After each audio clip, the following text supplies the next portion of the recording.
Temperature and humidity continue to climb. Local pet shelters and businesses are feeling the heat. TV3 Winchester's Channing Frampton is outside tonight. And Channing, what kind of effects are you learning about?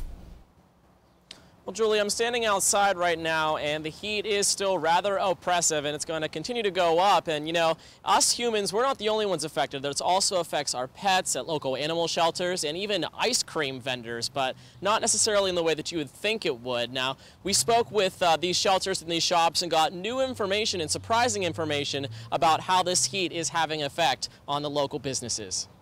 You know, you go around in a shirt or a short sleeve, they got a fur coat on. William Wood from the Winchester SPCA is talking about the fur coats that your pets wear every day.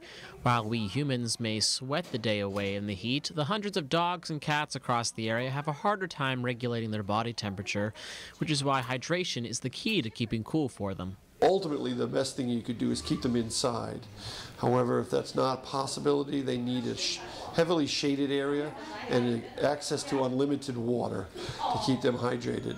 And as the heat goes up, you would think that ice cream sales would actually go up with it, but ironically, they're going down.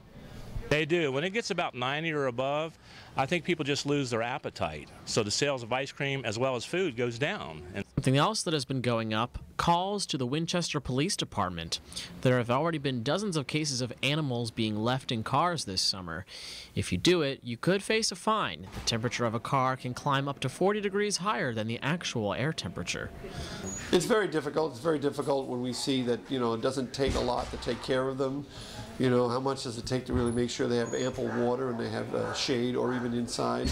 And yet we hear reports of situations where they're not getting that, and so that's disheartening. Which is why keeping cool in the heat of the summer should be a priority for everyone. And at least one business owner hopes these temps don't stay around for long. Instead of up 80s is the perfect weather for everything. Now, as far as the rest of tomorrow is concerned and the rest of this year is concerned, lawmakers at the Winchester Police Office, they're trying to create new legislation that will create harsher penalties for people leaving their pets in locked cars without the AC on. But as far as the ice cream is concerned, well, I don't know about you, but I'm going to be picking up plenty on the way home and for this weekend. So, Julie, I'll send it back to you in the air-conditioned studio. I would be the opposite. I'll be eating the ice cream when it's hot, and boy, I can definitely tell my two dogs are impacted by this heat. Thank you for the update, Channing.